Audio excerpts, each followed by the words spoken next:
Hello my dear students, welcome to science and fun class 11th। कैसे हो मेरे प्यारे प्यारे बच्चों?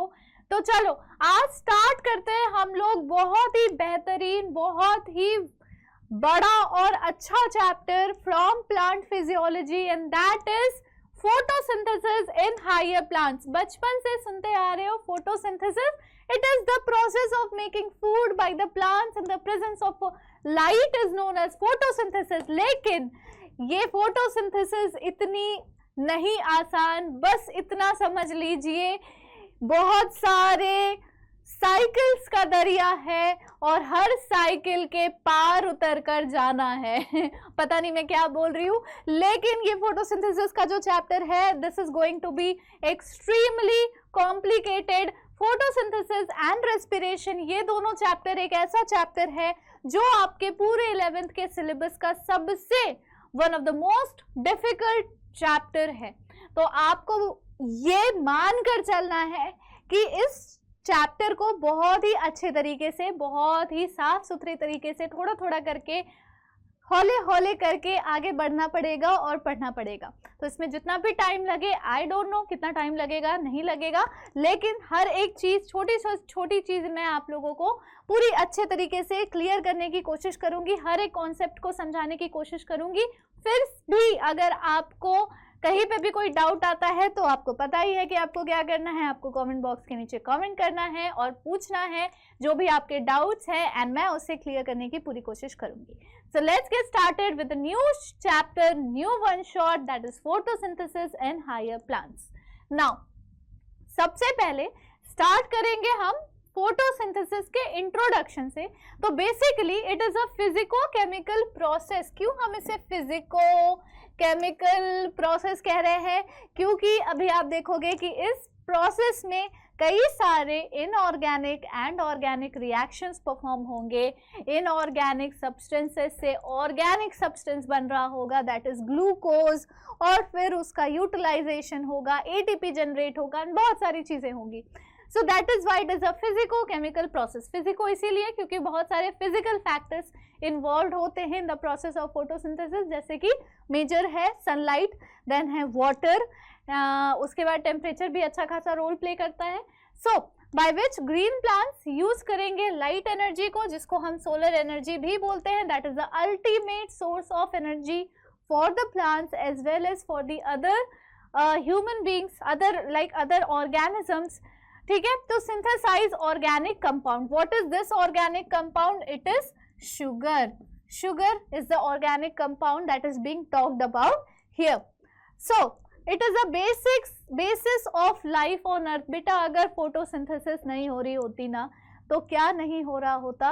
तो हमारे प्लांट्स नहीं बन रहे होते, हमारे प्लांट्स सारे के सारे मर जाते, क्योंकि उनका खुद का खाना वो खुद बनाते हैं, उनका खुद का ग्लूकोज, उनका खुद का न्यूट्रिशन, जो लास्ट ईयर पढ़ा था 10th वाले क्लास में, न्यूट्रिशन वाले क्लास में, याद आ रहा है लाइफ प्रोसेस में, कि जो न्यूट्रिशन है ना वो दो तरह की होती है।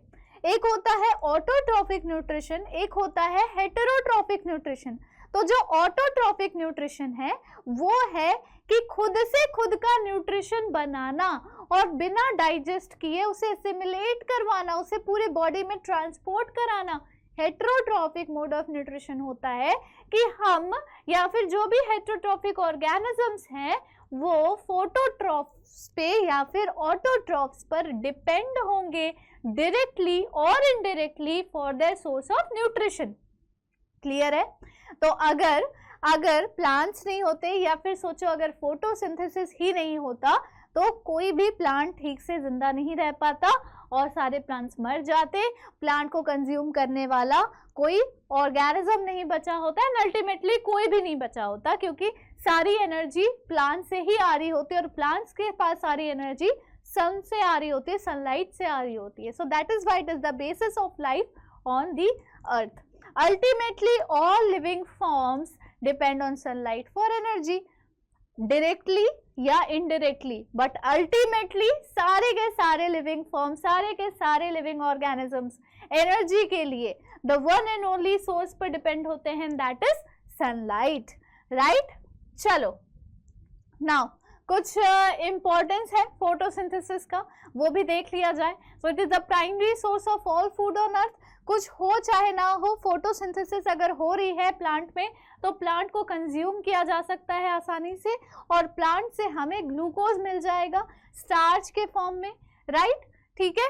So it releases oxygen into the atmosphere. भैया सांस कैसे लोगे, प्लांट्स नहीं होगा तो, और प्लांट्स कैसे नहीं होगा, अगर फोटोसिंथेसिस नहीं होगा तो प्लांट्स भी नहीं होगा। फोटोसिंथेसिस का इम्पोर्टेंस ही ये है कि इस प्रोसेस के बाद जो बाई प्रोडक्ट निकलता है, रिलीज होता है, that is oxygen. So oxygen तभी रिलीज होगी जब फोटोसिंथेसिस होगा, और ऑक्सीजन रिलीज होगी तभी आप सांस ले पाओगे, तभी आप ऑक्सीजन कंज्यूम कर पाओगे, तभी आपके बॉडी में रेस्पिरेशन हो पाएगा। डन है, क्लियर। चलो आगे बढ़ते हैं। अब हम लोग कुछ एक्सपेरिमेंट्स पढ़ेंगे, एक्सपेरिमेंट्स जो कि फोटोसिंथेसिस से रिलेट करके किया गया था, एंड उससे क्या क्या कंक्लूड किया गया, क्या क्या उसके कंक्लूजन्स निकले, वो भी साथ में पढ़ेंगे। सो सबसे पहले वेरीगेटेड लीफ का एक्सपेरिमेंट। क्या कहता था ये लीफ एक्सपेरिमेंट? अगर एक वेरीगेटेड लीफ को ले लिया जाए, वेरीगेटेड लीफ क्या होता है? चितकबरा पत्ता, एक ऐसा पत्ता जिसमें कुछ येलो स्पॉट्स हो, कुछ ग्रीन स्पॉट्स हो। येलो स्पॉट्स है यानी कि वहां पर क्लोरोफिल प्रेजेंट नहीं है, ग्रीन स्पॉट्स जहां पर है वहां पर क्लोरोफिल प्रेजेंट है। या फिर अगर वेरीगेटेड लीफ आपको नहीं भी मिल रही है तो आप एक ऐसा पत्ता ले सकते हो जो पार्शियली कवर्ड हो ब्लैक पेपर से। ब्लैक पेपर से पार्शियली अगर कवर्ड होगा, जैसे मान लो कि कोई भी पत्ता है, भाई ये पत्ता है, इसको इतना दूर ब्लैक से कवर कर दो तो भी वो वही काम करेगा जो इस एक्सपेरिमेंट में किया जाना है। अब हमें ना स्टार्च के प्रेजेंस की टेस्ट करनी है कि स्टार्च लीव्स में प्रेजेंट होते हैं या नहीं होते। It shows that photosynthesis occurs only in green parts of the leaves in presence of light। ठीक है, तो जो भी एक्सपोज्ड पार्ट था ना पत्ते का, जैसे ये एक्सपोज्ड पार्ट था, ये एक्सपोज्ड पार्ट था, उसे जब सनलाइट के प्रेजेंस में रखा गया तो वो ग्रीन रहा, और जिसको ढक दिया गया था ब्लैक पेपर से वो क्या हो गया? वो ब्लैक का ब्लैक रह गया। ठीक है, वहां पर ग्रीन बिल्कुल भी नहीं प्रेजेंट था। दैट मीन्स कि स्टार्च का टेस्ट हो रहा है। ठीक है, हाफ लीफ एक्सपेरिमेंट देखो क्या है। एक पार्ट ऑफ लीफ को लिया जिसे हम टेस्ट ट्यूब में इनक्लोज कर देते, रख देते हैं बंद करके, और वो टेस्ट ट्यूब कंटेन करता है KOH सोक किया हुआ कॉटन। तो KOH जो सोक किया हुआ कॉटन है ना, वो अब्जॉर्ब करेगा सारा CO2, आसपास के कार्बन डाइऑक्साइड को KOH अब्जॉर्ब कर लेता है। ठीक है, on the other half of leaf is expose to air. देखो जिस तरीके से यहाँ पर लिखा हुआ है ना, आधा पत्ता बॉटल के अंदर बंद है, बॉटल में है KOH कॉटन में सोक किया हुआ, और आधा पत्ता एयर में एक्सपोज्ड है। यहाँ पर CO2 है, अंदर में CO2 नहीं होगी क्योंकि सारा KOH CO2 को सोख लिया होगा, अब्जॉर्ब कर लिया होगा। अब हम क्या करेंगे? Place this setup in light for some time. Light में रखेंगे हम उसे। Test the leaf for the presence of starch के लिए लीफ को टेस्ट करो। एक्सपोज पार्ट शो करेगा पॉजिटिव फॉर स्टार्च, और portion in the tube show करेगा नेगेटिव फॉर स्टार्च। क्यों? क्योंकि भैया CO2 के एब्सेंस में फोटोसिंथेसिस नहीं होती है। ये सारे एक्सपेरिमेंट्स का कंक्लूजन यही है बच्चों कि फोटोसिंथेसिस के लिए बहुत सारे रॉ मटेरियल्स की ज़रूरत पड़ती है। पहले वाले एक्सपेरिमेंट में हम लोगों ने क्या देखा कि हमें सनलाइट की ज़रूरत है।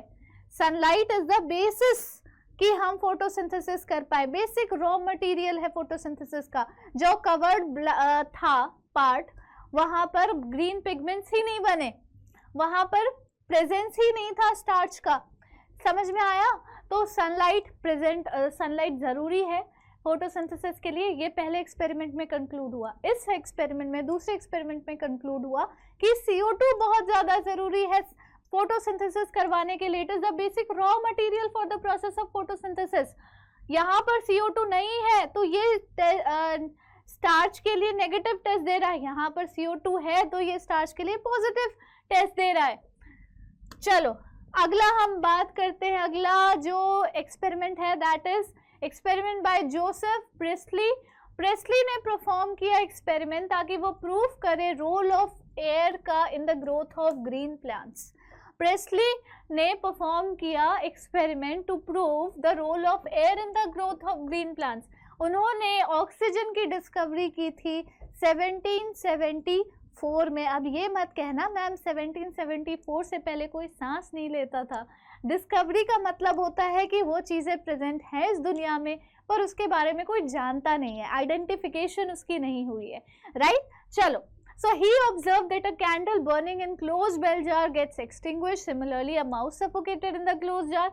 कंक्लूड किया गया कि बर्निंग कैंडल और breathing animal damage the air. मतलब क्या हुआ बेटा कि अगर एक बेल जार रखा गया है, बेल जार तो क्लोज हो गया, अब उसके अंदर जितना भी एयर होगा, जितना भी ऑक्सीजन प्रेजेंट होगा वो होगा।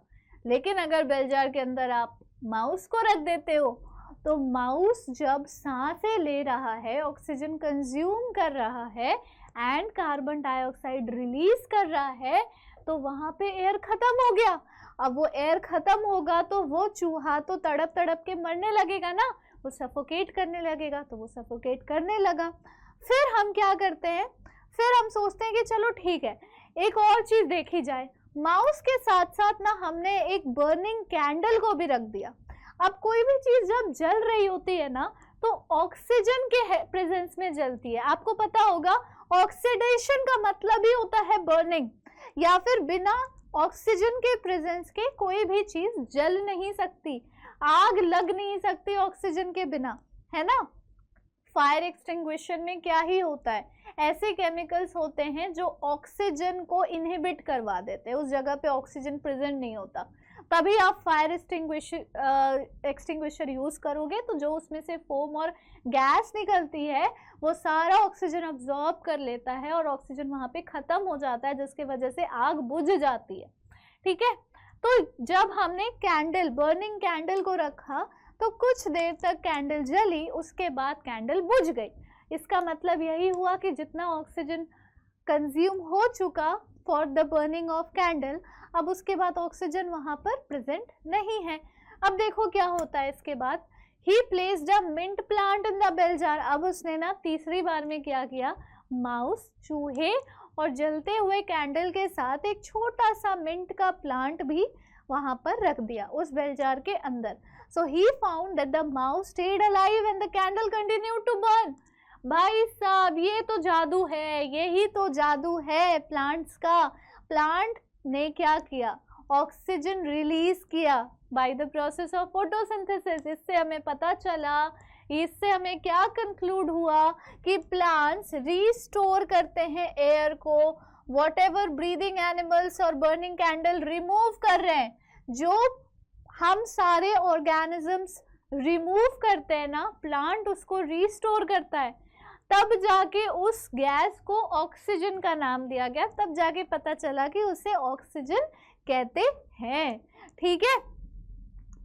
चलो अगला एक्सपेरिमेंट देखते हैं अब हम लोग। अब देखो CO2, सनलाइट और ऑक्सीजन, तीन अलग अलग चीजों की बहुत इंपॉर्टेंट एक्सपेरिमेंट्स कंप्लीट हो चुकी है। अब देखते हैं कौन सा एक्सपेरिमेंट है। अब है जैन इंगनहाउस का experiment. So he conducted the same experiment by placing it once in the dark and once in the sunlight. He showed that sunlight is essential for the plant for purifying the air.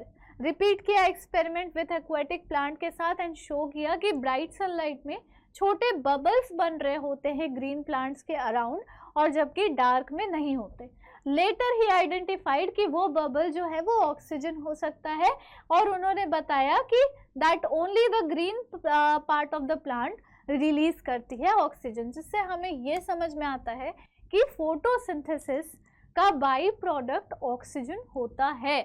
He proved कि glucose जब अच्छा experiment जो Julius von sac ने किया था उससे ये prove हुआ कि जो ग्लूकोज है वो तब प्रोड्यूस होता है जब प्लांट ग्रो कर रही होती है, और यूजुअली वो स्टार्च के फॉर्म में स्टोर्ड रहता है।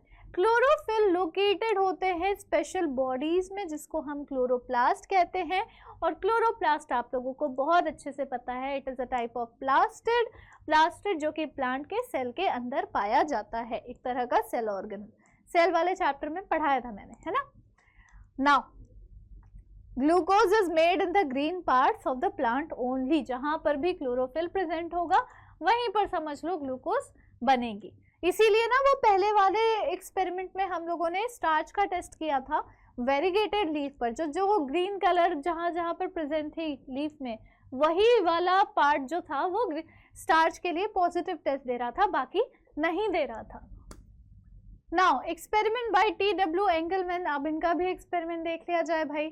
अब ये क्या कहते हैं, उन्होंने ना स्प्लिट की लाइट को प्रिज्म को यूज करके इनटू स्पेक्ट्रल कंपोनेंट और उसको एलिमिनेट किया ग्रीन एल्गा पे, जो कि एक सस्पेंशन में प्लेस था एरोबिक बैक्टीरिया के सस्पेंशन में। So bacteria were used to detect the site of O2 evolution, जहां जहां पर O2 इवॉल्व करेंगे वहीं वहीं पर बैक्टीरिया, एरोबिक बैक्टीरिया वहीं पर ज़्यादा ग्रो कर रही होगी। तो इसका मतलब क्या है कि अगर एल्गी फोटोसिंथेसिस करता है तो वो रिलीज करेगा ऑक्सीजन, तो उसके आसपास ही सारे एरोबिक बैक्टीरिया पाए जाएंगे। So he observed that the bacteria accumulated mainly in the region of blue and red light. यानी इससे हमें पता चलता है कि एक्शन स्पेक्ट्रम भी होती है फोटोसिंथेसिस की। एक्शन स्पेक्ट्रम होती है फोटोसिंथेसिस का मतलब ये है कि कुछ ऐसे पर्टिकुलर वेवलेंथ होती है जिसमें सबसे ज़्यादा फोटोसिंथेसिस हो पाता है, ठीक है। It resembles the absorption of spectra of chlorophyll a and b. इससे हमें पता चला कि क्लोरोफिल ए और क्लोरोफिल बी का अब्जॉर्प्शन स्पेक्ट्रा क्या है। Spectra is the range of wavelength of light. Range क्या होगी उसी को स्पेक्ट्रा बोलते हैं, ठीक है।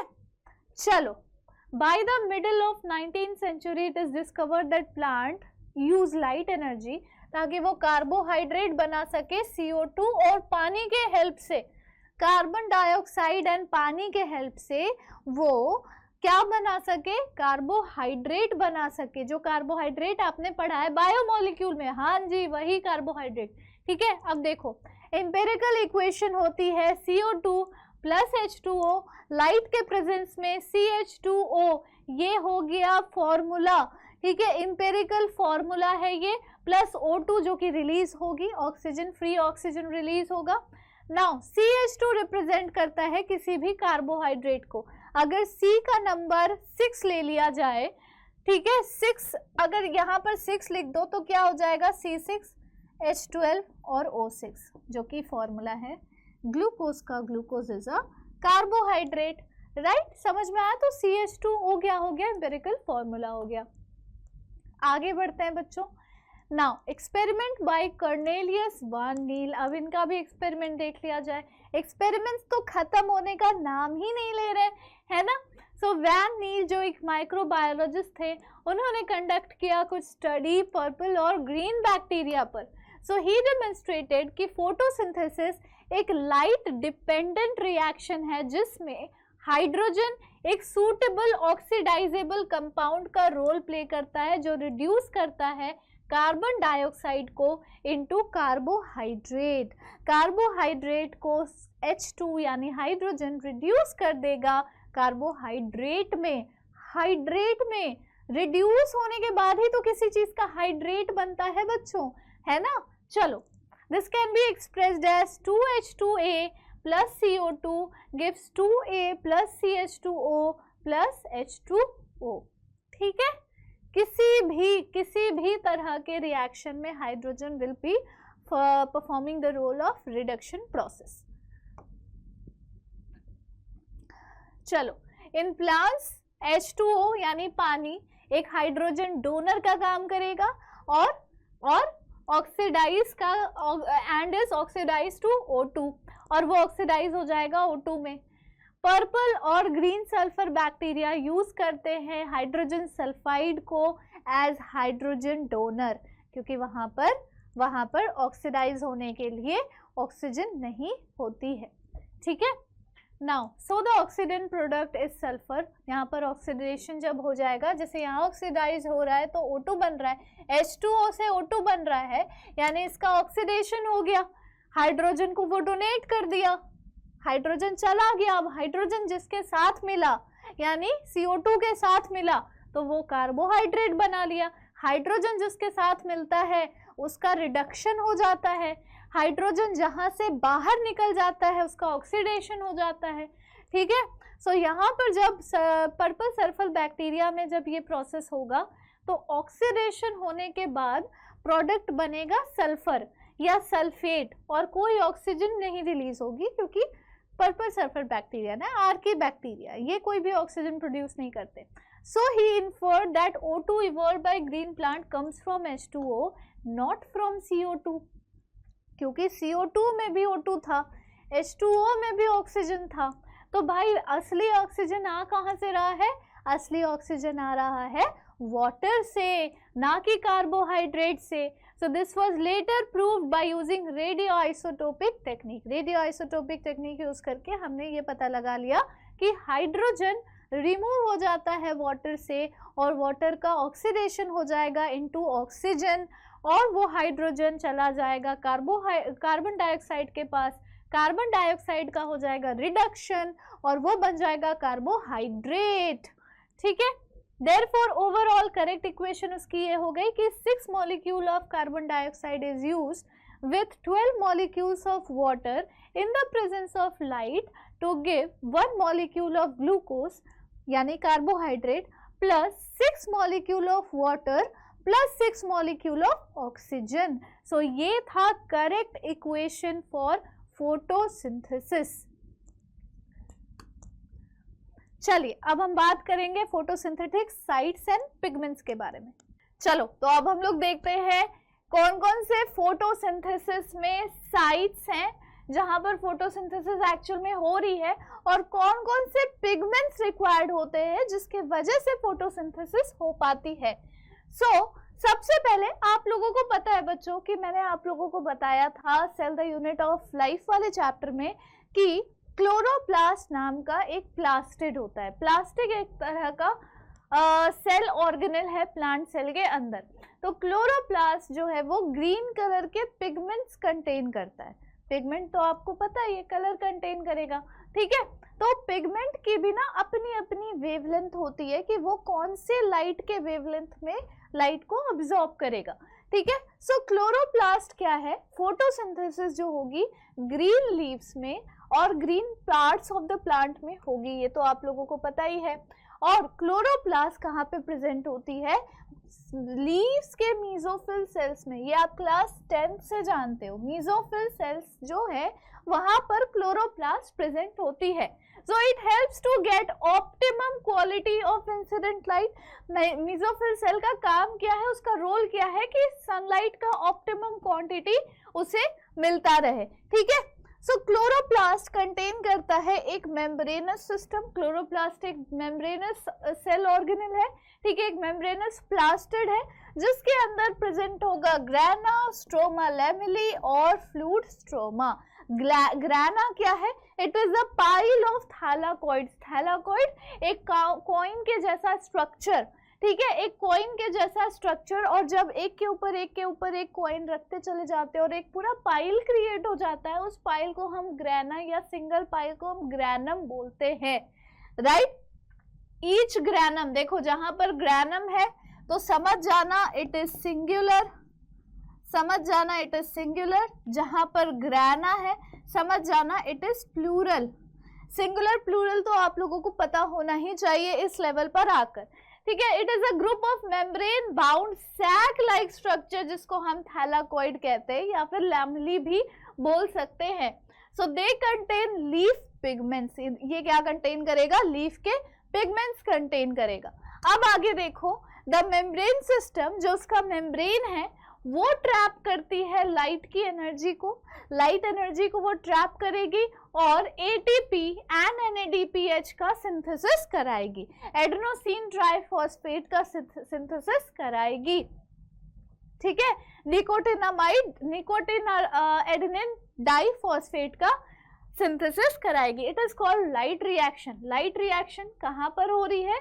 मेम्ब्रेन ऑफ क्लोरोप्लास्ट में हो रही है, या फिर हम थैलाकॉइड भी बोल सकते हैं। थैलाकॉइड के मेम्ब्रेन में भी लाइट रिएक्शन हो रही होती है। लाइट रिएक्शन जो कि लाइट डिपेंडेंट रिएक्शन होता है, लाइट डिपेंडेंट रिएक्शन, जो कि सिर्फ और सिर्फ सनलाइट के प्रेजेंस में होगा। सिर्फ और सिर्फ सनलाइट के प्रेजेंस में फोटोसिंथेसिस के जो रिएक्शंस होते हैं उसे हम लाइट रिएक्शन कहेंगे। Now in stroma, enzymatic reactions incorporate CO2 into the plant for synthesizing sugar, which in turn forms starch. This is known as dark reaction. Now, what is dark reaction and what is light reaction? थोड़ा सा आपको यहाँ पर समझ में आ रहा होगा।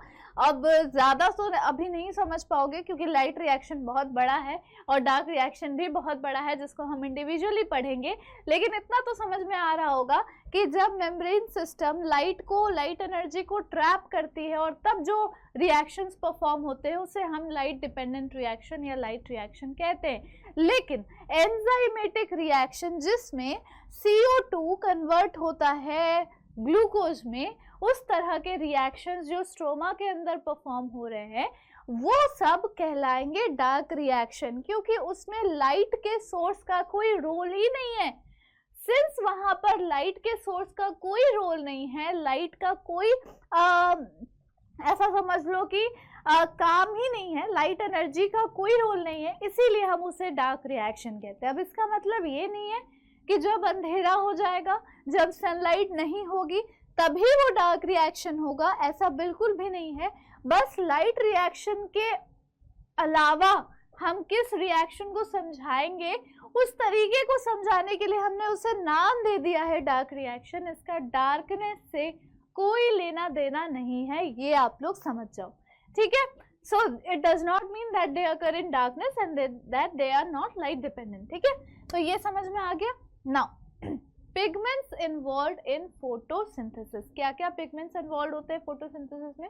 सबसे पहले तो पिगमेंट्स होते क्या है? दीज आर दो सब्सटेंसेस जिसके पास एबिलिटी होती है लाइट को अब्सॉर्ब करने की एक स्पेसिफिक वेवलेंथ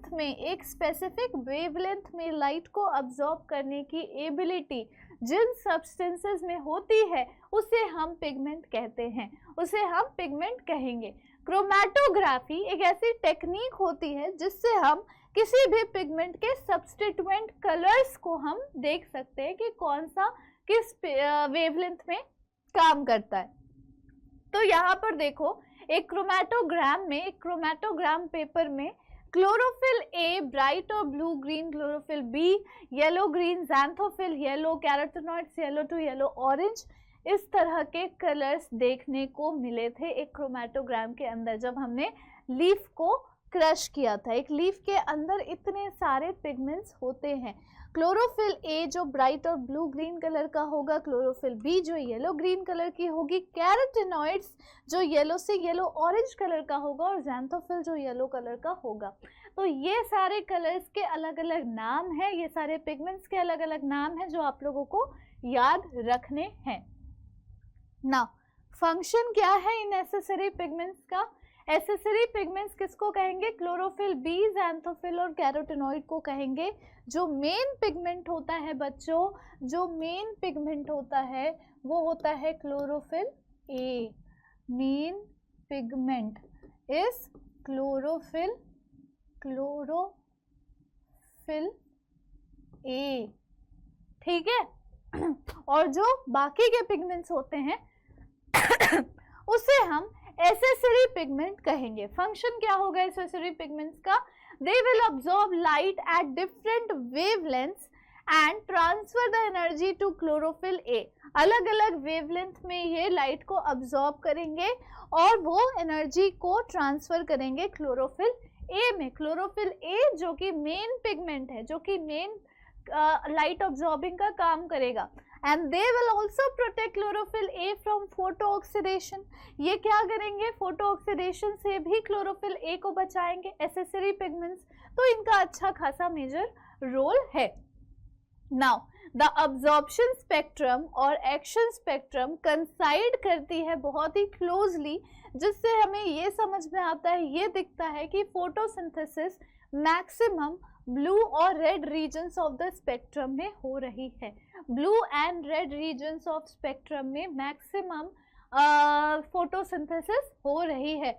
उसमें भी आपको ब्लू से ज़्यादा रेड वाले को प्रायोरिटी देनी पड़ेगी। जैसे कभी कभी नीट के एग्जाम में पूछ लिया जाता है कि which colour wavelength is the most suitable for photosynthesis, तो वहाँ पे हर तरह के कलर्स का ऑप्शन दिया होगा, तो आपको प्रायोरिटी हमेशा रेड कलर को देनी है। सो माइंड इट, ठीक है, इसको हमेशा ध्यान में रखना है, इसको हमेशा अपने दिमाग में रखना है। The graphs also show that chlorophyll A is the chief pigment associated with photosynthesis.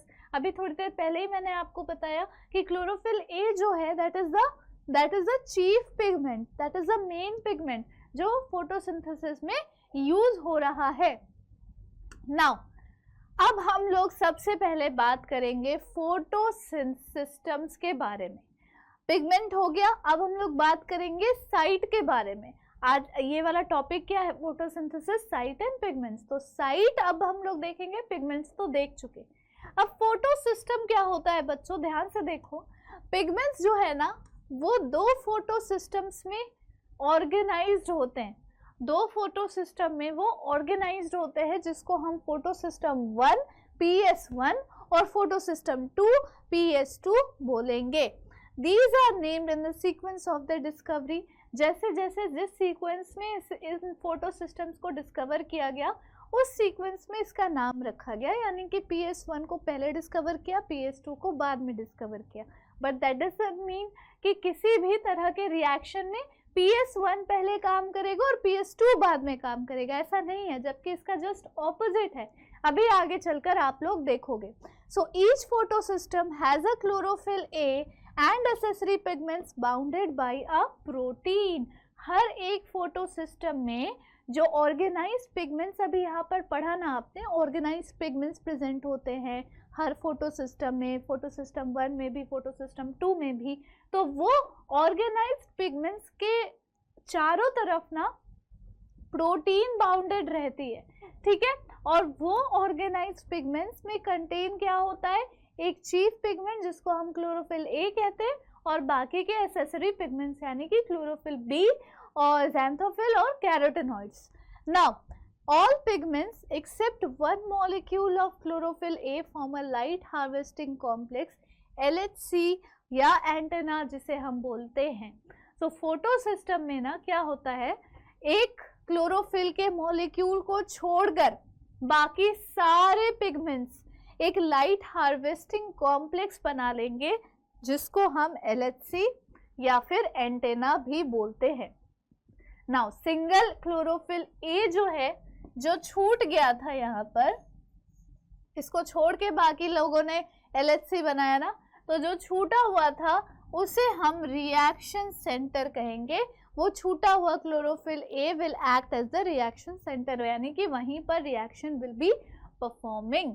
Now PS1 में रिएक्शन सेंटर अब्जॉर्ब करता है लाइट को 700 नैनोमीटर में, और इसीलिए उसे P700 भी बोला जाता है। तो PS1 को आप कैसे याद रखोगे यहाँ पर PS1 में यानी कि P700 में जीरो की वैल्यू अगर हम कुछ ना रखें तो डिजिट्स कितने रहेंगे, नंबर कितने हैं, 1 है, 7 है, ठीक है।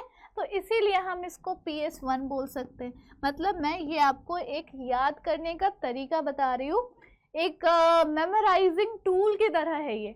इसको ये मत समझना कि इसी तरह ये होता है, ये बस मेमोराइज करने के लिए।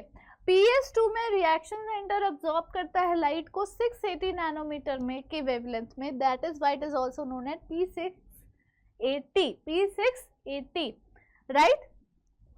अब देखो जीरो की वैल्यू को अगर हम लोग बिल्कुल ही अवॉइड कर दे, बिल्कुल ही इग्नोर कर दे, तो यहाँ पे 2 नंबर दिखाई दे रहे हैं, 6 और 8, इसीलिए इसको हम PS2 की तरह याद करेंगे। तो PS1 हमेशा 700 नैनोमीटर, PS2 हमेशा 680 नैनोमीटर। PS1 क्या है, यानी कि वहाँ पर जितने भी रिएक्शन सेंटर है ना वो लाइट को अब्जॉर्ब करेंगे 700 नैनोमीटर के वेवलेंथ पर। और PS2 क्या है कि वहाँ पर रिएक्शन सेंटर जो प्रेजेंट है यानी कि क्लोरोफिल ए जो प्रेजेंट है वो लाइट को अब्जॉर्ब करेगा एट 680 नैनोमीटर वेवलेंथ। ठीक है, यहाँ तक क्लियर हो गया बच्चों? आगे बढ़े हम लोग, चलो। नाउ लाइट रिएक्शन क्या होता है, यानी कि फोटोकेमिकल फेज क्या होता है। फोटो सिस्टम्स आपको समझ में आ गया। फोटो सिस्टम कहाँ पे प्रेजेंट होगी, उसमें क्या क्या प्रेजेंट होंगे, कौन कौन से पिगमेंट्स होते हैं, क्या होता है, कितनी वेवलेंथ की लाइट उसमें ऑब्जॉर्ब होती है, ये सब कुछ आपको क्लियर हो गया। अब एकदम से ना भूल जाओ सब कुछ, सारी चीजें भूल जाओ। अब ध्यान से सुनो कि क्या क्या फेजेस होते हैं फोटोसिंथेसिस के। अभी तक आपने क्या क्या पढ़ा, इतने सारे एक्सपेरिमेंट्स देख लिए आपने ये देख लिया कि फोटोसिंथेसिस के लिए रॉ मटेरियल क्या क्या रिक्वायर्ड होता है, किसके बिना फोटोसिंथेसिस होगी ही नहीं, ये सब देख लिया।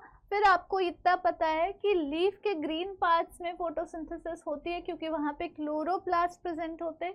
क्लोरोप्लास्ट कंटेन करता है क्लोरोफिल पिगमेंट्स और बाकी के अदर पिगमेंट्स भी। पिगमेंट्स होते हैं वो सब्सटेंस जो लाइट की एनर्जी को अब्जॉर्ब कर सकते हैं कि स्पेसिफिक वेवलेंथ में। तो मीजोफिल सेल्स जो लीव्स में प्रेजेंट है वो हेल्प करता है फोटोसिंथेसिस करवाने के लिए, लाइट को अब्जॉर्ब करने के लिए।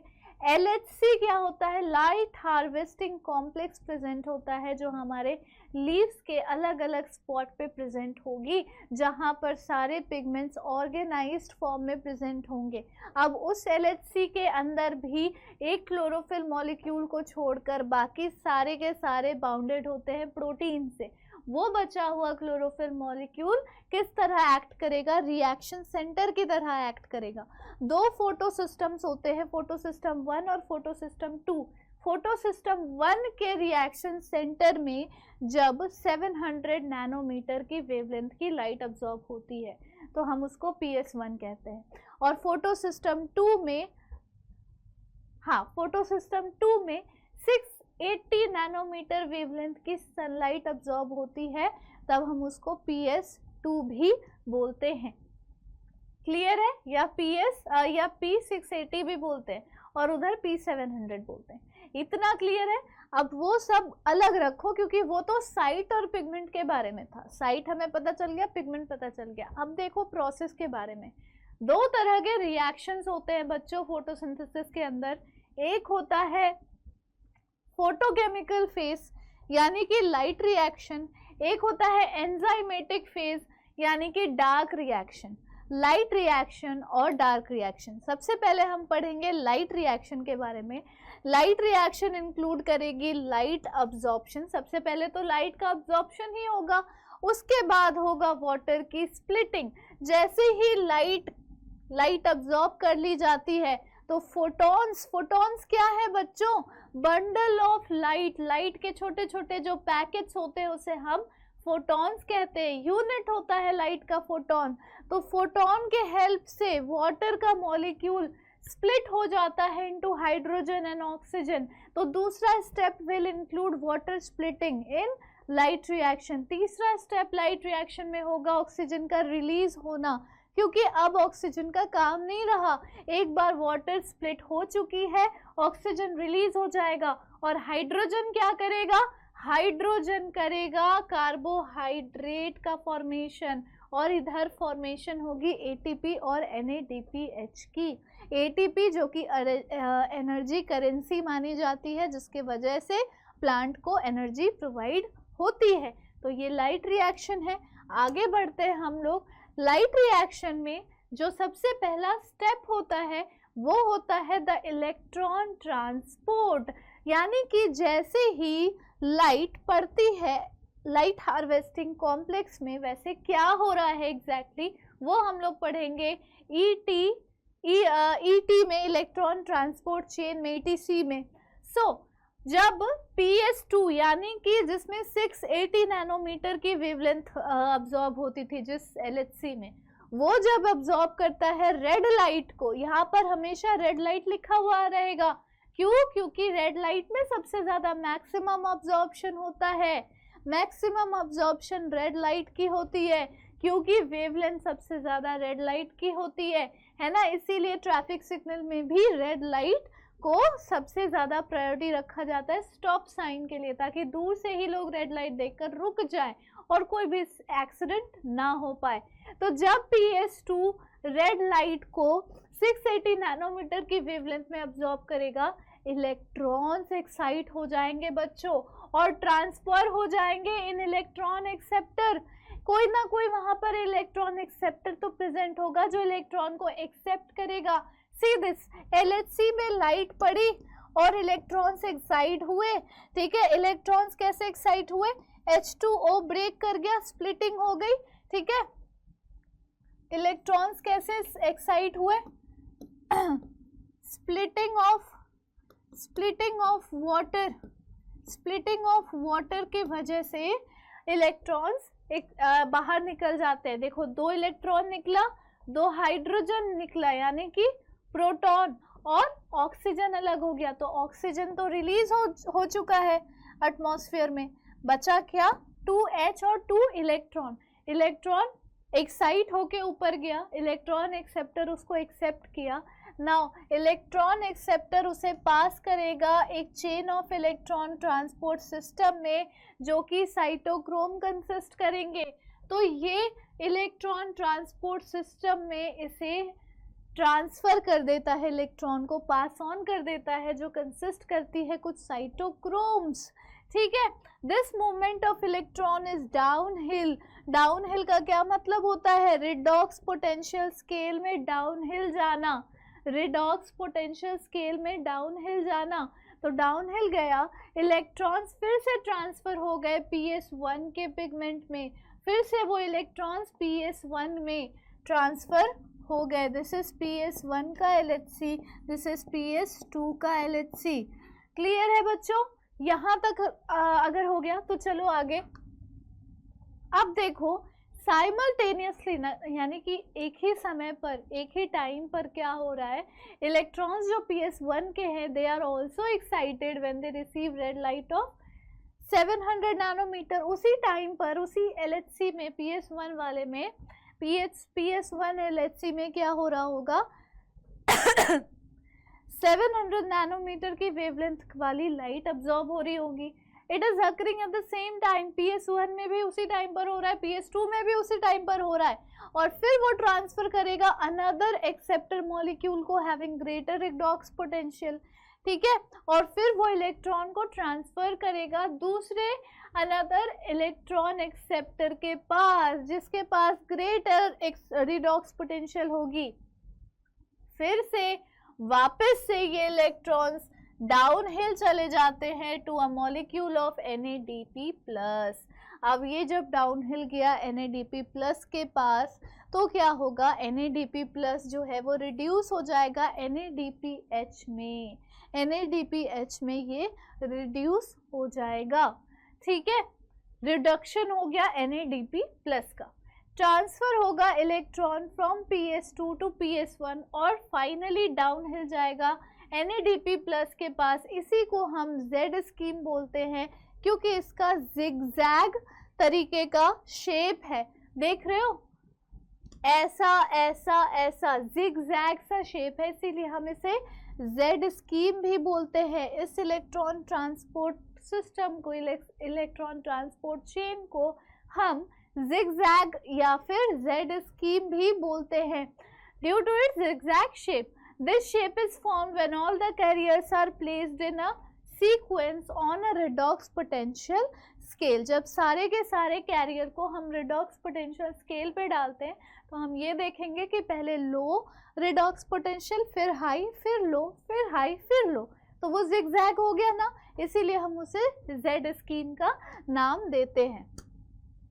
नाउ अब हम बात करेंगे स्प्लिटिंग ऑफ वाटर के बारे में। फोटोलिसिस, ये सब एक साथ हो रहा है। फोटोलिसिस उसी टाइम पर हो रही है जब अभी हम लोगों ने पढ़ा electrons are getting excited, that time only splitting of water was taking place. लेकिन क्योंकि हमें अलग अलग से पढ़ना है, हम एक ही साथ उसको घुसा नहीं सकते बीच में, तो अब हम लोग स्प्लिटिंग ऑफ वाटर पढ़ेंगे।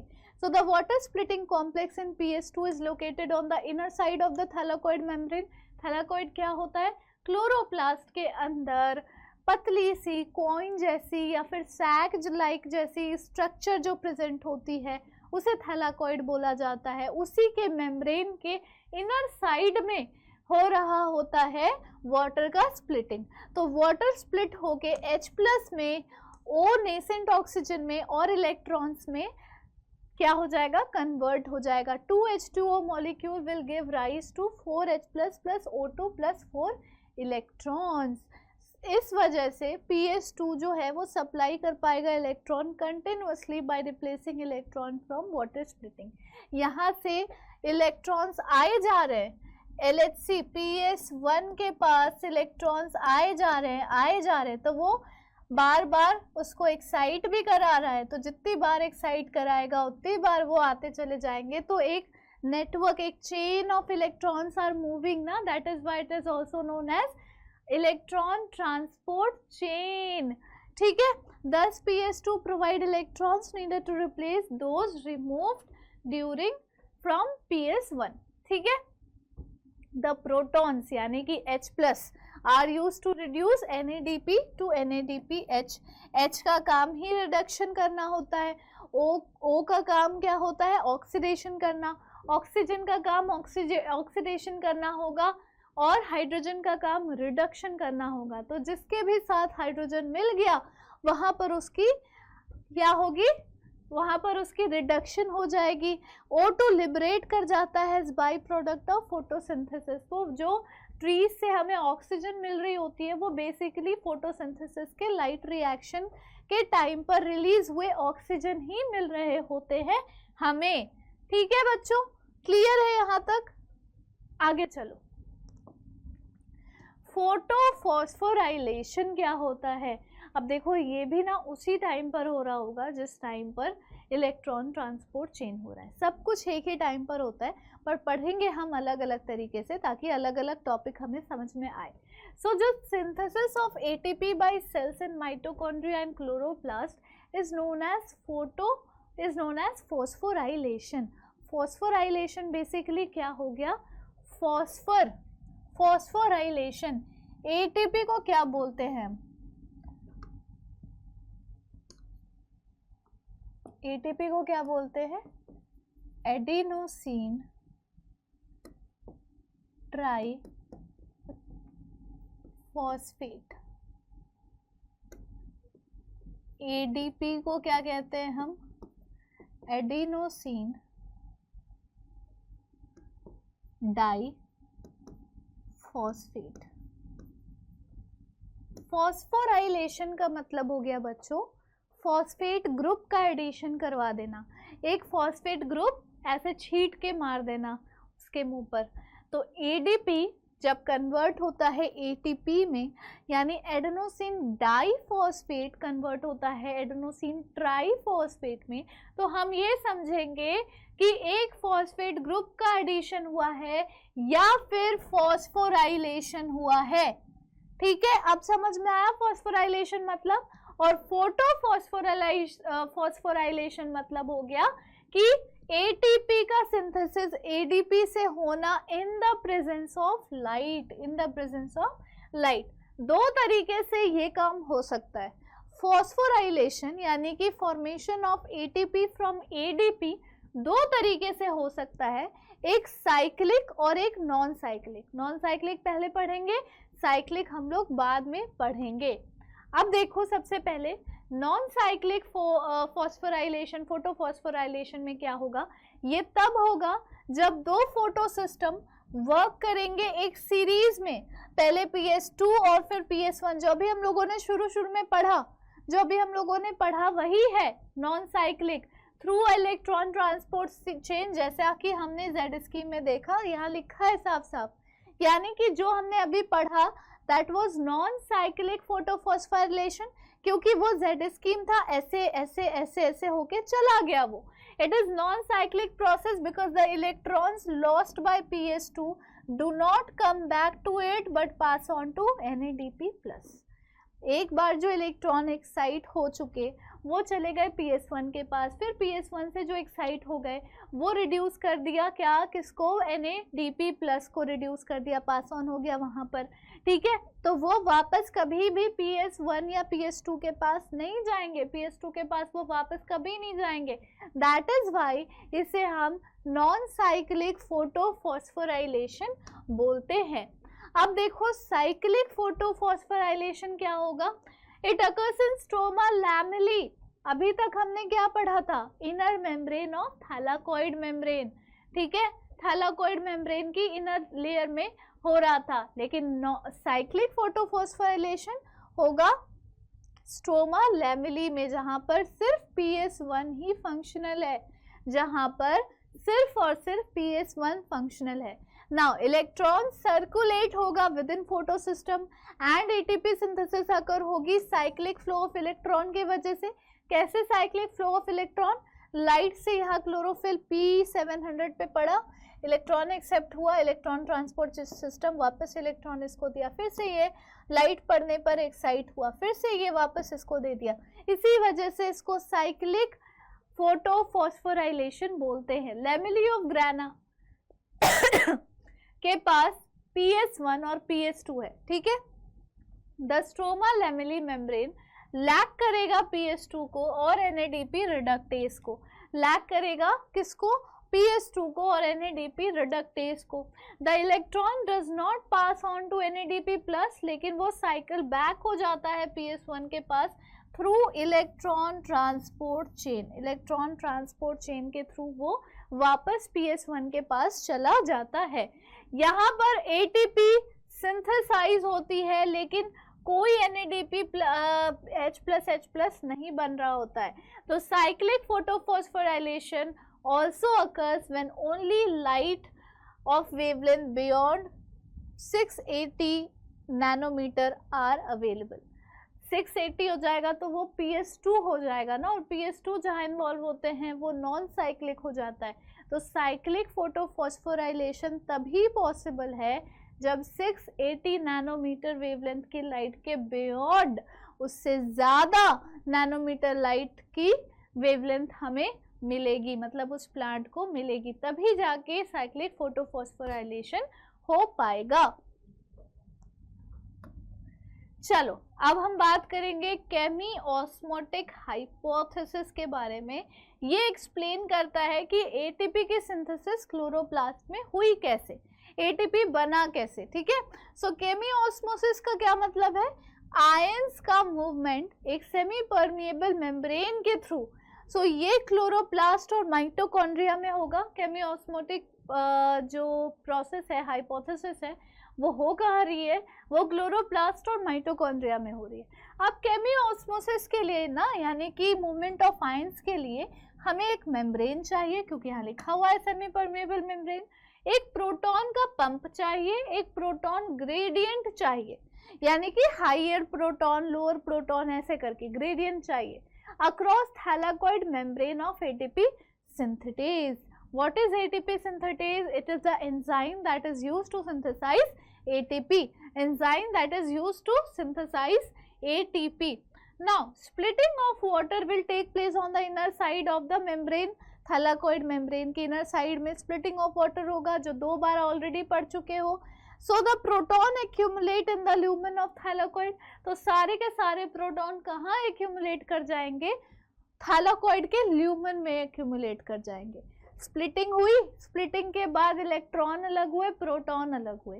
तो इलेक्ट्रॉन कहाँ जा रहे हैं और प्रोटॉन कहाँ जा रहे हैं. इलेक्ट्रॉन तो एक्साइट हो रहे हैं, प्रोटॉन सारे के सारे accumulate कर जा रहे हैं थैलाकॉइड के अंदर, उसके ल्यूमन में. ठीक है, यहाँ तक क्लियर है. अब चलो, अब देखो, as electrons move through photo system.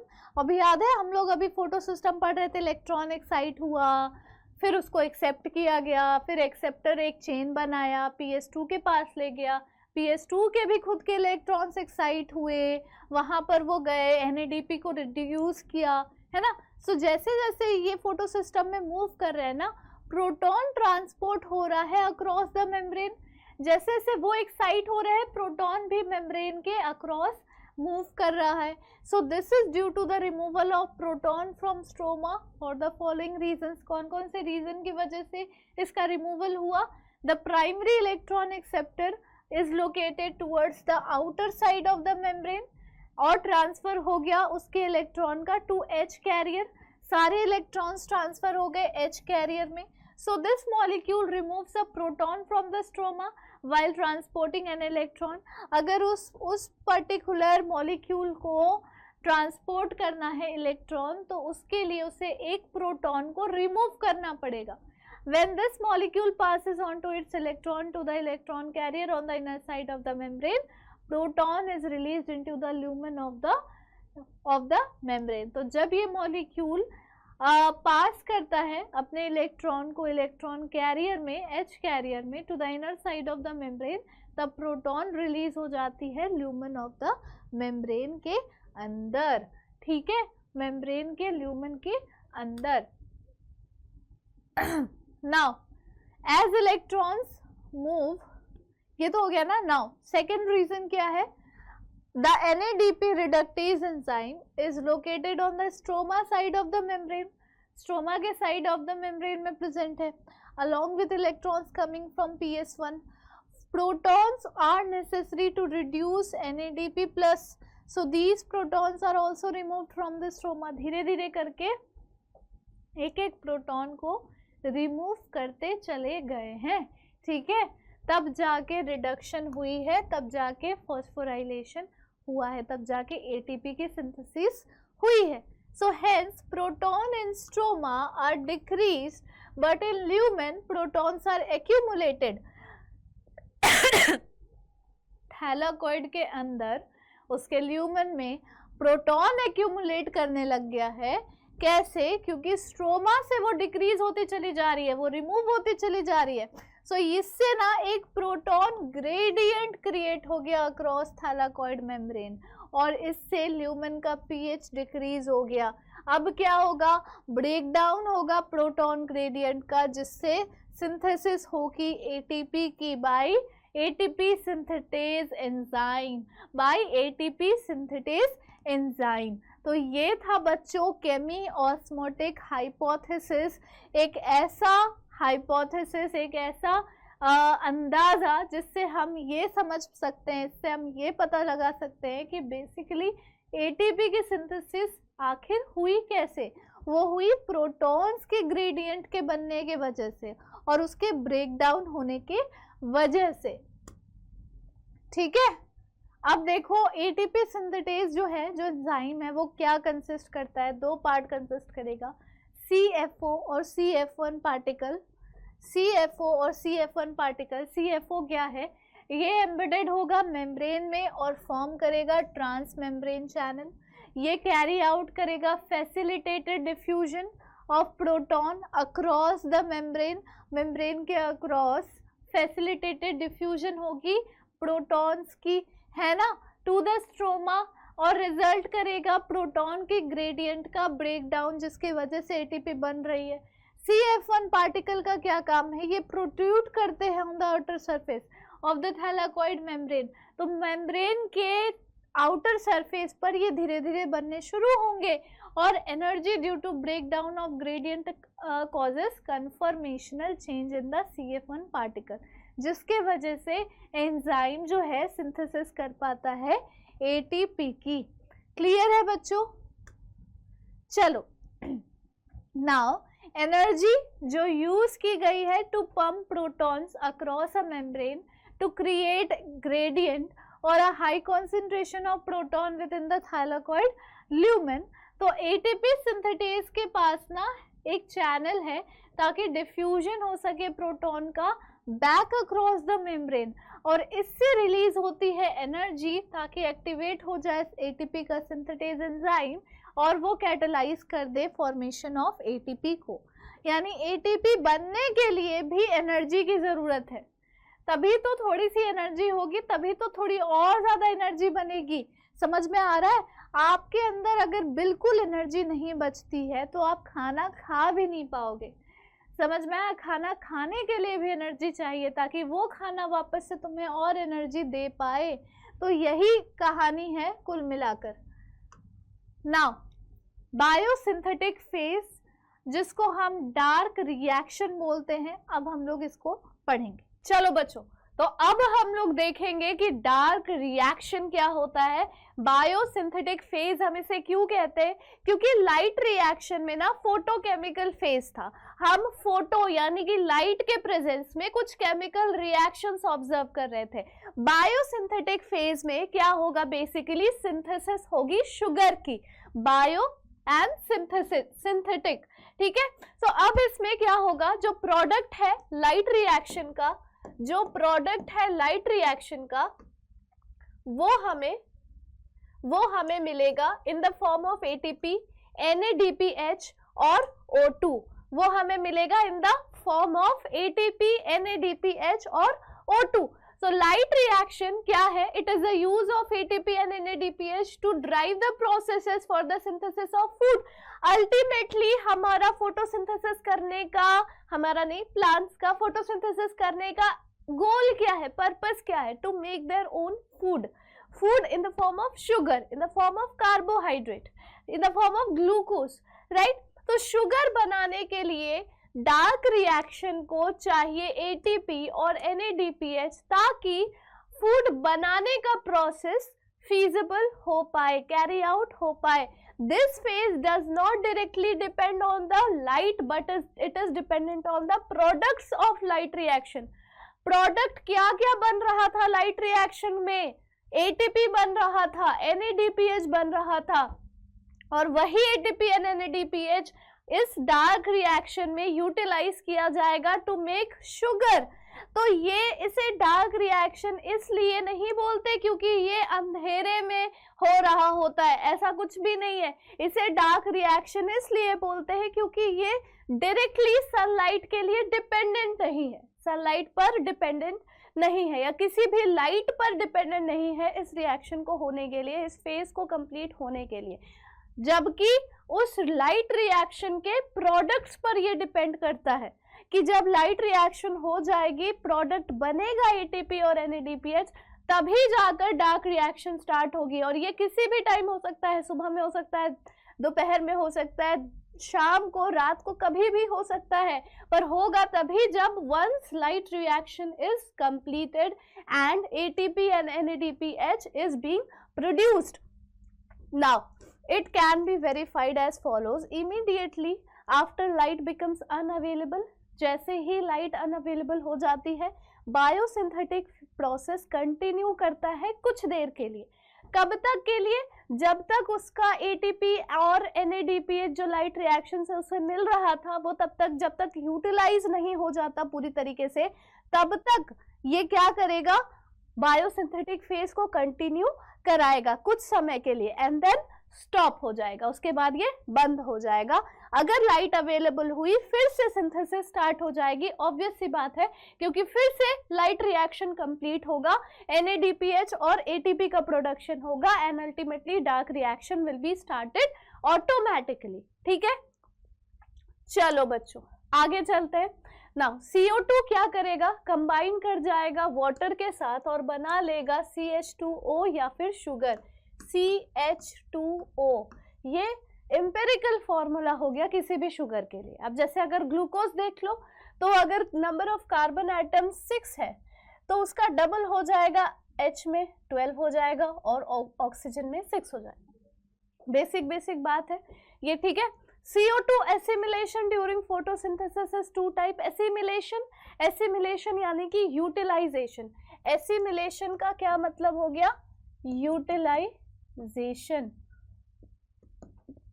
ठीक है, दो तरीके से, दो टाइप का CO2 assimilation होता है, दो टाइप का CO2 assimilation होता है। सबसे पहले होगा C3 पाथवे। C3 पाथवे में first product of CO2 fixation क्या होती है? C3 ऑर्गेनिक एसिड होती है, यानी कि फॉस्फोग्लिसरिक एसिड, जो कि क्या है? 3 कार्बन मॉलिक्यूल है। तो ये आप लोगों को हमेशा याद रखना है। C3 पाथवे और C4 पाथवे दोनों में क्या डिफरेंस होता है। C4 पाथवे को हम C4 इसलिए बोल रहे हैं क्योंकि 4 कार्बन कंपाउंड का फॉर्मेशन हो रहा है।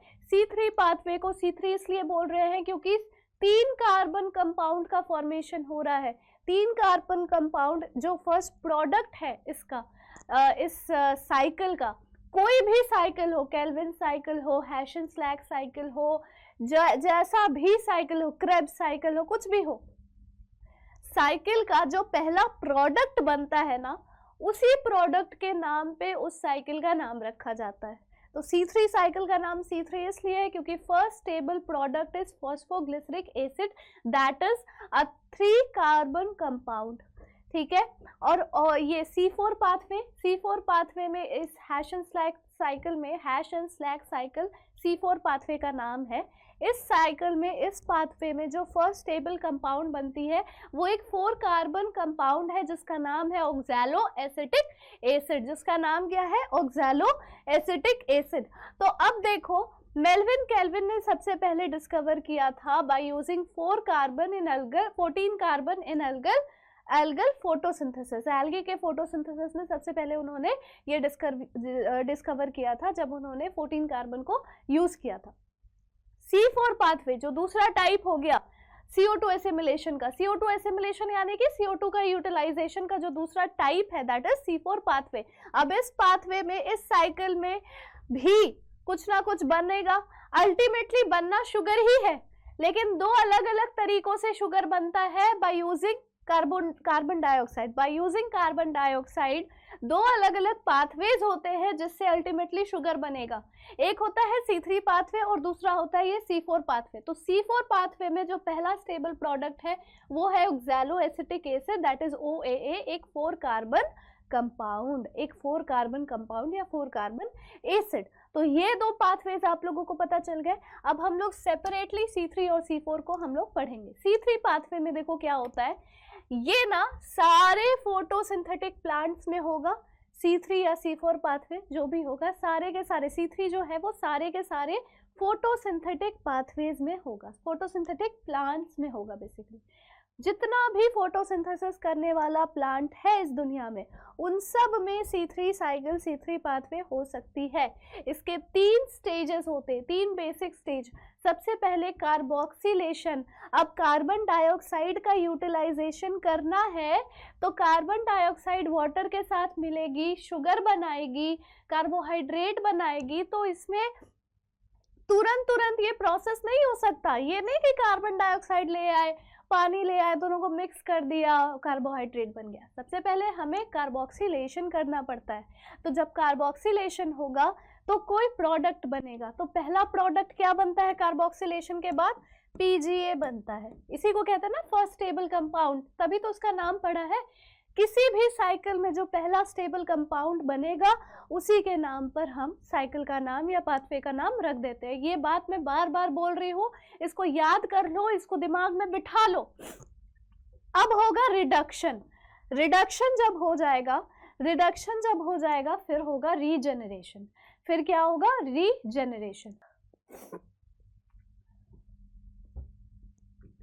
रिडक्शन जब हो जाएगा उसके बाद होगा रीजनरेशन। किस चीज का रीजनरेशन, किस चीज का रिडक्शन, वो अभी मैं सब समझाऊंगी। बहुत ज्यादा मुझे कोल्ड हो गया है, so sorry for little bit interruption. तो कार्बोक्सिलेशन में सबसे पहले क्या होगा, RUBP यानी कि एक 5 कार्बन का जो कीटोस शुगर है वो प्राइमरी CO2 एक्सेप्टर है, प्राइमरी CO2 एक्सेप्टर। RUBP के बारे में मैं आपको बता देती हूँ। तो RUBP जो है ना बच्चों, ये है 5 कार्बन का एक कीटोस शुगर, ठीक है। कीटोस शुगर आपको पता है, बायोमोलिक्यूल्स में पढ़ा था। उसके बाद 5 कार्बन भी पता है, राइबोलोज बाइफॉस्फेट, ठीक है, ये है राइबोलोज भी आप लोगों को पता है। क्या है ये RUBP? It is the primary carbon dioxide acceptor. सबसे पहले यही कार्बन डाइऑक्साइड को एक्सेप्ट करेगा।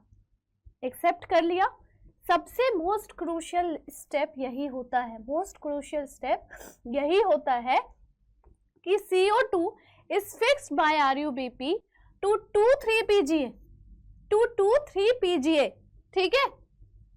दो 3 PGA बनते हैं, 2-3 PGA बनते हैं, 3 PGA यानी कि 3 फॉस्फोग्लिसरिक एसिड, 3 कार्बन मॉलिक्यूल है ना phosphoglyceric acid, in the presence of enzyme RUBP carboxylase, in the presence of RUBP carboxylase, जो कि एक एंजाइम है।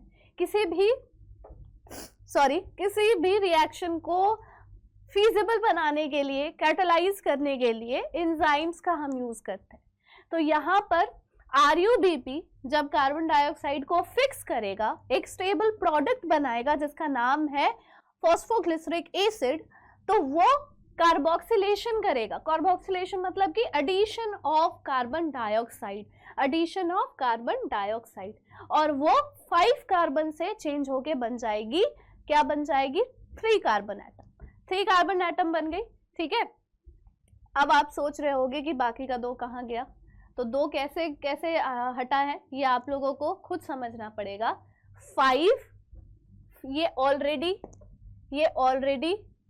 5 है ना, कहाँ है यार, रुको, RUBP ऑलरेडी 5 कार्बन वाला है, इसमें हम एक CO2 ऐड कर दिए, टोटल 6 कार्बन हो गए, और बन रहा है 2 × 3 PGA, तो 2 × 3 = 6, तो कुछ भी अलग नहीं गया, 2 बार 3 PGA बन चुका है, 2 3 PGA बन चुका है, 5 + 1 = 6 और 2 × 3 = 6, तो यहाँ तक बैलेंस्ड है सब कुछ, इक्वेशन वगैरह यहाँ सब कुछ बैलेंस्ड है। Now since this enzyme also has an oxygenation activity, अब ये एंजाइम ना जितना कार्बोक्सिलेशन करता है, यानी कि एडिशन ऑफ कार्बन डाइऑक्साइड, उतना ही ऑक्सीडेशन भी करता है, तो इसीलिए इसको हम कहेंगे रुबिस्को, इसको हम क्या कहेंगे? रुबिस्को। और रुबिस्को क्या होता है? It is the most abundant protein in the whole biosphere, it is the most abundant enzyme या protein in the whole world, in the whole biosphere, ये आप लोगों को याद रखना है, ठीक है। कोलाजन नाम का जो प्रोटीन होता है, देखो यहाँ एंजाइम लिखा है पर मैं प्रोटीन बोल रही हूँ, क्यों? क्योंकि हर एंजाइम प्रोटीन होता है पर हर प्रोटीन एंजाइम नहीं होता। जहां भी वर्ड एंजाइम आ जाए समझ लो कि प्रोटीन है ही है, ये मान के चलो, ये अंडरस्टूड होना चाहिए आप लोगों को कि जहां पर भी एंजाइम है that is made up of protein, पर जहां पर भी प्रोटीन है जरूरी नहीं है कि वो एंजाइम हो, ठीक है। Collagen is the most abundant protein in animal world and Rubisco is the most abundant protein in whole biosphere. इसको एकदम मतलब दिमाग में ऐसे ना छाप दो, प्रिंट कर दो पूरी तरह से। चलिए, तो यहाँ तक आपको समझ में आ गया, सेकेंड स्टेप तक समझ में आया, कार्बोक्सिलेशन तो समझ में आ गया। अगला स्टेप है बच्चों रिडक्शन। अब देखो रिडक्शन में क्या होता है, it is a series of reaction leading to glucose formation. Obviously reduction होता जाएगा और फाइनली ग्लूकोज का ही फॉर्मेशन करना है, तो कोई दो राय ही नहीं है इस चीज में। Here 2 ATP molecules of phosphorylation and 2 NADPH for reduction per CO2 molecule are used. 2 ATP molecule use होता है ताकि फॉस्फोराइलेशन हो सके, 2 NADPH यूज होता है। कहाँ से आया ATP और NADPH? बेटा जी लाइट रिएक्शन से आ रहा है। ये लाइट रिएक्शन मैंने आपको क्या बताया था कि डार्क रिएक्शन लाइट पर डिपेंड नहीं करता है, लेकिन प्रोडक्ट ऑफ लाइट रिएक्शन पर डिपेंड करता है। प्रोडक्ट क्या था लाइट रिएक्शन का? ATP और NADPH। तो यहाँ पर 2 ATP मॉलिक्यूल यूज किए जाएंगे, 2 NADPH के मॉलिक्यूल्स यूज किए जाएंगे हर एक CO2 मॉलिक्यूल के लिए। जितनी बार CO2 मॉलिक्यूल को रिड्यूस करना है उतनी बार 2 + 2 यूज होता चला जाएगा। Fixation of 6 carbon dioxide molecule and 6 turns of cycle are needed to remove 1 glucose molecule from the pathway. 6 carbon dioxide का रिडक्शन जरूरी है, तो अगर 6 कार्बन डाइऑक्साइड का रिडक्शन जरूरी है तो रिडक्शन के प्रोसेस को 6 बार 6 टर्न्स में करना पड़ेगा। हर एक टर्न में 2 ATP और 2 NADPH का यूज हो रहा है, तो ऑब्वियस सी बात है कि पूरे 6 टर्न के बाद 12 एटीपी और 12 एनएडीपीएच यूज हो चुका होगा। सही बात है कि नहीं बच्चों? बिल्कुल सही बात है। अगला प्रोसेस है रीजनरेशन। कार्बोक्सिलेशन हो गया, कार्बोक्सिलेशन हो गया, बन गया पीजीए। अब हो गया रिडक्शन, रिडक्शन के बाद अब होगा रीजनरेशन। रीजनरेशन में क्रूशियल क्या है? ये कंटिन्यूएशन ऑफ साइकिल क्रूशियल है, ठीक है। It requires 1 ATP for phosphorylation to form RuBP.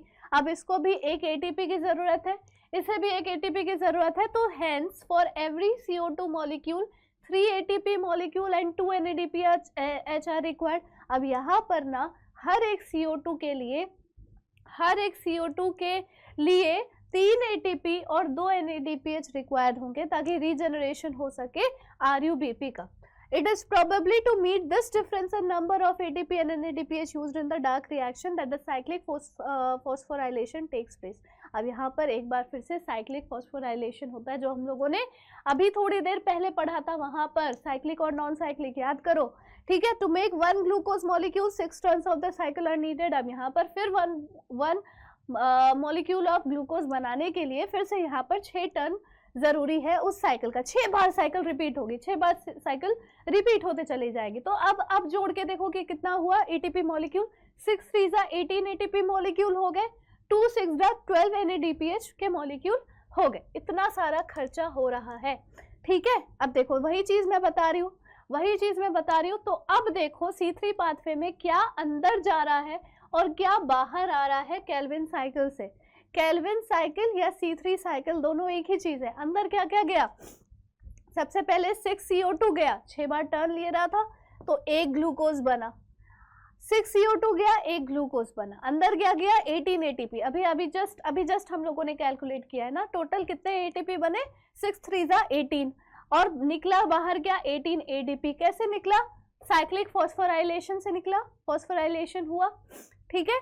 12 NADPH बना। 12 NADPH कैसे? 6 2 12, 2 मॉलिक्यूल्स ऑफ NADPH था ना, 6 2 12 और उतना ही बाहर निकल गया रिड्यूस होके। H यहाँ पे खत्म है, देखो ध्यान से, रिडक्शन हो चुकी है, H यहाँ पर खत्म है, ठीक है।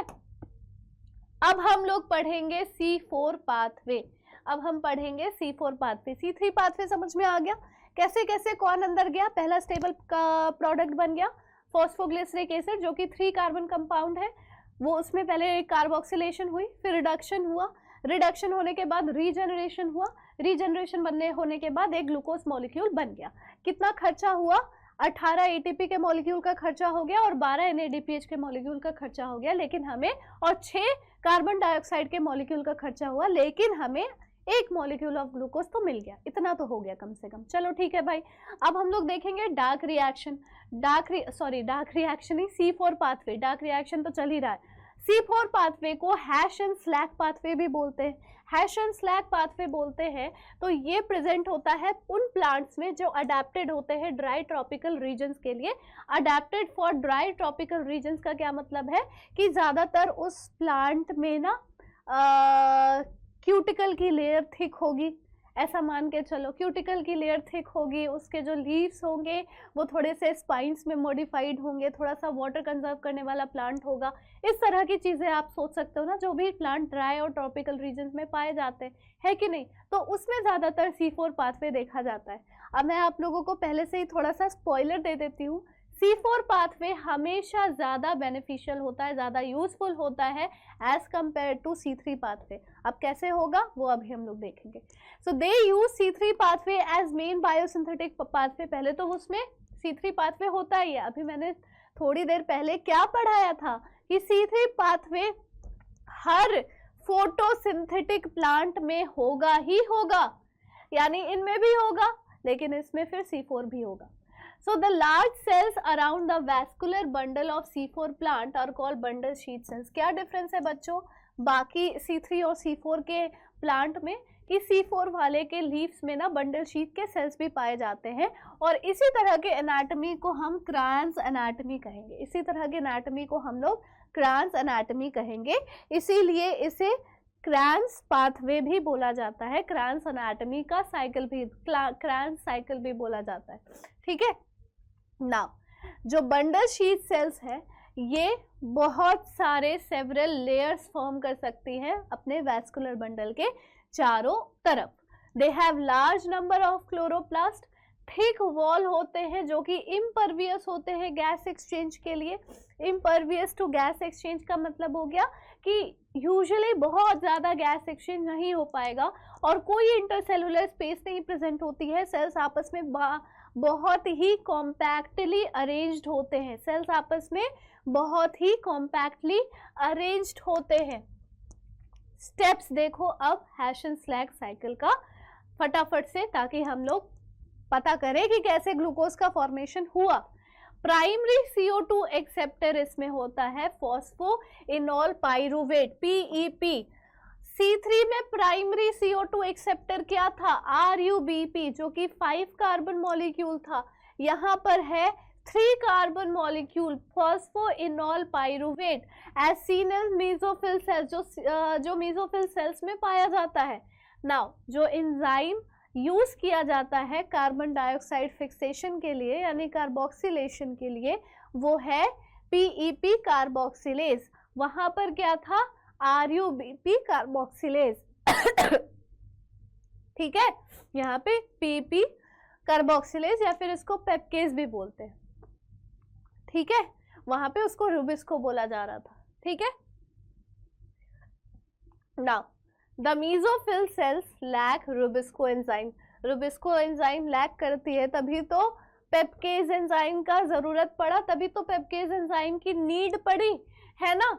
नाउ द C4 एसिड यानी कि 4 कार्बन का कंपाउंड ऑक्सैलो एसिटिक फॉर्म करता है मेसोफिल सेल्स में। C4 एसिड 3 कार्बन वाले प्राइमरी एक्सेप्टर से जब कार्बोक्सिलेशन हुई, 3 कार्बन वाला PEP plus carbon dioxide gives 4 carbon वाला ऑक्सैलो एसिटिक। बहुत ही सिंपल सा इक्वेशन है, बहुत ही सिंपल है। 3 + 1 = 4। एक कार्बन डाइऑक्साइड को फिक्स कर लिया गया है, एक कार्बन डाइऑक्साइड फिक्स कर ली गई है। ठीक है, it then forms other 4 carbon acid जैसे कि malic acid, aspartic acid. They are transported to bundle sheath cells. अब बहुत सारे अलग अलग 4 कार्बन वाले अलग अलग एसिड्स फॉर्म होंगे ऑक्सैलो एसिटिक के अलावा। मैलिक एसिड हो गया, एस्पार्टिक एसिड हो गया। ठीक है, और वो ट्रांसपोर्ट हो जाएगा बंडल शीट सेल्स में। देखो कितना भी बने, बन तो रहा है 4 कार्बन का ही कंपाउंड ना, 3 कार्बन से 4 कार्बन बन रहा है। वहां पर क्या हो रहा था? वहां पे 5 से 3 बन रहा था, तो इसीलिए 2 मॉलिक्यूल्स बन गए, इसीलिए 2 मॉलिक्यूल्स बन गए। यहाँ पर कोई 2-3 मॉलिक्यूल नहीं, सिंगल मॉलिक्यूल बन रहा है ऑक्सैलो एसिटिक एसिड का। Now in the bundle sheath sales C4 acid में भी ऑक्सैलो एसिटिक एसिड और मैलिक एसिड और एस्पार्टिक एसिड कोई भी हो सकता है, दोनों तीनों में से कोई भी हो सकता है। ये ब्रेक डाउन करेंगे और रिलीज कर देंगे CO2 को। ठीक है, CO2 को और एक C3 मॉलिक्यूल को, Cg लिखा हुआ है, C3 मॉलिक्यूल को कैसे ब्रेक डाउन करेंगे? तो 1 और +3 अलग अलग हो जाएगा। 4 को तोड़ोगे तो 1 और 3 अलग अलग हो जाएंगे। 3 + 1 = 4, 4 = 1 + 3, that's it. Now the C3 molecule is transported back to mesophyll where it is converted to PEP again. अब वो जो C3 मॉलिक्यूल था, जो C3 मॉलिक्यूल जो भी बना, वो फिर से मेसोफिल सेल के पास पहुंचाया जाएगा, जहां पर फिर से उसका कन्वर्जन PEP में होगा। फिर से वो PEP क्या करेगा? सेम प्रोसेस करेगा, फिक्सेशन करेगा कार्बन डाइऑक्साइड को। The release CO2 enters the C3 pathway. फिर से जो रिलीज CO2 था, जो रिलीज हुआ CO2, यहाँ वाला CO2, ये वाला CO2, फिर से वो C3 पाथवे में चला गया। समझ रहे हो? मतलब कि C3 पाथवे में जो इतने सारे ATP मॉलिक्यूल्स का खर्चा हो रहा था, NADPH का खर्चा हो रहा था, वो तो अलग होगा ही होगा। यहाँ पर हमें एडिशनल CO2 मिल जा रहा है एक एक्स्ट्रा प्रोसेस को करवा के। ठीक है, so bundle sheath cells are rich in rubisco but lack PEPcase. The C3 pathway is common to C3 and C4 plant. C3 pathway C3 और C4 प्लांट दोनों के लिए ही कॉमन है। अब पता चला कि कब C4 hash and slag cycle में कब C3 पाथवे हो रहा है, कब C4 पाथवे हो रहा है और फिर कब C3 पाथवे हो रहा है। पता चला, सारी चीजें क्लियर हुई। अब देखो C4 प्लांट्स आर स्पेशल, क्यों? क्योंकि they have special type of leaf anatomy, जिसको हम क्रांस एनाटॉमी कहते हैं। They tolerate high temperature, they show a response to high light intensity, they lack photo respiration. Photo respiration क्या होता है अभी मैं बताऊंगी, उसकी भी अलग से स्लाइड है। ग्रेटर प्रोडक्टिविटी ऑफ बायोमास, ज़्यादा प्रोडक्टिविटी शो करता है ये। तो C4 प्लांट्स थोड़े ज़्यादा स्पेशल होते हैं। अब देखो फोटो रेस्पिरेशन क्या होता है। फोटो रेस्पिरेशन केल्विन पाथवे में ना RUBP कंबाइन कर रहा था CO2 के साथ, है ना। RUBP कंबाइन कर रहा था CO2 के साथ, तो दो बार PGA बन रहा था। क्या बन रहा था? 2 बार PGA बन रहा था, जो कि 3 कार्बन कंपाउंड है। एक्टिव साइट ऑफ रुबिस्को जो है वो बाइंड करती है CO2 के साथ और O2 के साथ, तो इसीलिए उसका नाम हो जाता है रुबिस्को। रुबिस्को तो CO में एक कार्बन डाइऑक्साइड है और एक ऑक्सीजन है। डन। रुबिस्को की ग्रेटर एफिनिटी, मतलब ज़्यादा जो उसको प्यार, देखो वो कार्बन डाइऑक्साइड से भी उतना ही प्यार करता है, ऑक्सीजन से भी प्यार करता है, लेकिन जो कभी कभी होता है ना कि 2 बच्चों में माँ एक बच्चे को थोड़ा ज़्यादा ही फेवर करने लग जाती है ना, तो वो है इसके लिए कार्बन डाइऑक्साइड। तो रुबिस्को के लिए ग्रेटर एफिनिटी कार्बन डाइऑक्साइड की है देन फॉर ऑक्सीजन। सो इसलिए ये बाइंडिंग कॉम्पिटिटिव हो जाती है कि वो किसके साथ बाइंड करे भाई। तो होता क्या है, रिलेटिव कॉन्सेंट्रेशन देखा जाता है। What do you mean by relative concentration? जब 2 अलग अलग गैसेस प्रेजेंट हो प्लांट के अंदर, तो किस गैस का कॉन्सेंट्रेशन ज़्यादा है उसके साथ RUBP कंबाइन कर जाएगा। अगर ऑक्सीजन ज़्यादा है तो RUBP कंबाइन कर जाएगा ऑक्सीजन के साथ, अगर कार्बन डाइऑक्साइड ज़्यादा है तो वो कंबाइन कर जाएगा कार्बन डाइऑक्साइड के साथ। सो C3 प्लांट्स में कुछ ऑक्सीजन बाइंड कर जाता है रुबिस्को के साथ, इसी वजह से CO2 फिक्सेशन उसमें डिक्रीज हो जाती है, क्योंकि वो ऑक्सीजन के साथ बाइंड कर चुका है। C3 प्लांट्स में कभी कभी रुबिस्को जो है वो O2 के साथ बाइंड कर जाता है, क्योंकि रिलेटिव कॉन्सेंट्रेशन उसमें ज़्यादा होती है। RUBP बाइंड करेगा O2 के साथ ताकि एक मॉलिक्यूल फॉस्फोग्लिसरेट बनाए और एक फॉस्फोग्लाइकोलेट बनाए, तो इसीलिए इसको फोटो रेस्पिरेशन कहते हैं, क्योंकि कार्बन डाइऑक्साइड की फिक्सेशन, कार्बोक्सिलेशन रिड्यूस हो गई कंपैरेटिवली, और जितनी कम कार्बन डाइऑक्साइड की फिक्सेशन होगी उतना कम मॉलिक्यूल ऑफ ग्लूकोज बनेगा। तभी मैंने बोला कि C3 प्लांट्स और C4 प्लांट्स में बेटर C4 प्लांट्स होते हैं। In this pathway there is no synthesis of sugar, ATP and NADPH, इसीलिए फोटो रेस्पिरेशन एक वेस्टफुल प्रोसेस हो जाता है, और ये वेस्टफुल प्रोसेस होता है C3 प्लांट्स में। Rather it causes the release of CO2 by using ATP। ठीक है, ये और तो और ये क्या ही ATP का फॉर्मेशन करेगा, ये और ATP को खर्च कर देता है। क्या ही ATP का फॉर्मेशन करेगा, ये और ATP को खर्च कर रहा है ताकि CO2 रिलीज हो जाए। तो ये एक वेस्टफुल प्रोसेस हो गया। अब देखो C4 प्लांट्स में क्या होगा। इन C4 plants photo respiration does not occur because they can increase CO2 concentration at the enzyme site, और इससे रुबिस्को जो है वो CO2 के साथ बाइंड कर जाएगा। So this takes place when C4 acid from the mesophyll is broken down in the bundle sheath cells to release CO2। इसके ही वजह से मिनिमाइज हो जाती है ऑक्सीजनेज एक्टिविटी रुबिस्को की, ऑक्सीजनेशन नहीं कर पाता है उसका। अब उसका मजबूरी हो गया है कि वो कार्बोक्सिलेशन ही करेगा, क्योंकि कार्बन डाइऑक्साइड की कॉन्सेंट्रेशन बढ़ चुकी है by breaking down of C4 acid into carbon dioxide and C3 molecule, जो अभी थोड़ी देर पहले हमने पढ़ा। So due to lack of photo respiration, productivity और यील्ड C4 प्लांट की ज़्यादा होती है बेटर, और additionally these plant show tolerance to high temperature also. अगर टेम्परेचर बढ़ भी गया है तो भी ये प्लांट जिंदा है, तो भी ये प्रोडक्टिविटी दिखा रहे हैं। तो basically C4 plants are much better than C3 plants. यहाँ पे बच्चों C3 और C4 प्लांट के बीच का बेसिक डिफरेंस है, आप लोगों को पीपीटी मिल जाएगी, तो ये बिल्कुल अच्छे तरीके से रट लेना, क्योंकि ये आप लोगों के होम एग्जामिनेशंस में जो क्वेश्चंस पूछे जाएंगे ना उसमें काम आ जाएंगे, उसमें काम आ जाएंगे। ठीक है, तो ये आप लोग कर लेना खुद से। जितनी चीजें मैंने आपको समझाई है वही सब कुछ लिखा हुआ है, but in a proper manner. आगे हम लोग फटाफट से देख लेते हैं कि क्या क्या फैक्टर्स अफेक्ट करता है फोटोसिंथेसिस को। इंटरनल फैक्टर्स यानी कि नंबर, साइज, एज, लीफ का ओरिएंटेशन कैसा है, मीजोफिल कैसी है, क्लोरोप्लास्ट कैसा है, इंटरनल CO2 कॉन्सेंट्रेशन कैसी है, क्लोरोफिल का अमाउंट कितना है, इस पे डिपेंड करेगा। और एक्सटर्नल फैक्टर्स सनलाइट पर डिपेंड करेगी, टेम्परेचर पे डिपेंड करेगा, कार्बन डाइऑक्साइड की कॉन्सेंट्रेशन पे डिपेंड करेगा, वाटर पे डिपेंड करेगा। So plant factors are dependent on the genetic predisposition and the growth of plant. Genetic disposition मतलब कि किस तरह के जीन्स उसमें प्रेजेंट है, उसके पूर्वज यानी एंसेस्ट्रल प्लांट्स उसके किस तरह के हेल्दी जीन्स या कैसी जीन्स लेकर उसे ट्रांसफर किए, वो सारी चीजें। ठीक है, फिर हम लोग देखते हैं Blackman's law of limiting factor. Blackman's law of limiting factor का क्या मतलब है कि अगर एक बायोकेमिकल प्रोसेस है वो अफेक्ट हो रहा है by more than one factor, तो रेट किससे डिटरमाइन होगी, by the factor nearest to its minimal value. जिसकी वैल्यू सबसे कम होगी वो रेट डिटरमाइनिंग फैक्टर बन जाएगा। ये कहता है Blackman's law of limiting factor.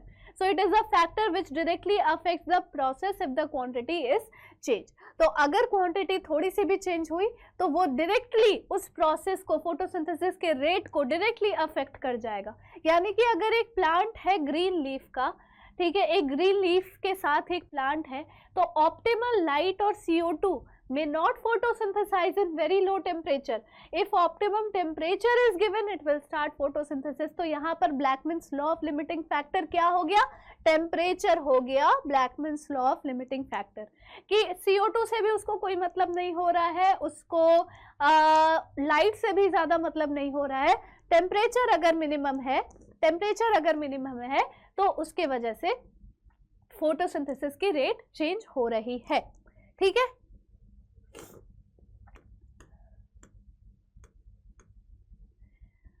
तो यहाँ पे बच्चों सारी चीजें लगभग ओवर हो चुकी है। आई होप आप लोगों को ये चैप्टर समझ में आया होगा, फोटोसिंथेसिस इन हायर प्लांट्स। अगला वन शॉट बहुत जल्दी लेकर आऊंगी, रेस्पिरेशन इन प्लांट्स, जिसमें फोटोसिंथेसिस में बनने वाले शुगर को कैसे ब्रेक डाउन करके हम एनर्जी रिलीज करते हैं ये पढ़ाया जाएगा। बहुत सारे अलग अलग साइकिल्स उसमें भी प्रेजेंट होंगे, तो थोड़ा सा टाइम लेकर आऊंगी थोड़ा वन शॉट उसका। और तब तक के लिए बार बार देखना, अगर एक बार में नहीं समझ में आता है तो दूसरी बार में जरूर समझ में आ जाएगा। थोड़ा स्लो करके देखना, मैं वैसे भी बहुत स्लो बोलती हूँ, तो आई होप आप लोगों को क्लियर हो जाएगा। एंड खुद से नोट्स बनाने की कोशिश करना। मिलते हैं हम लोग अगले शॉट में, तब तक के लिए take care and thank you so much.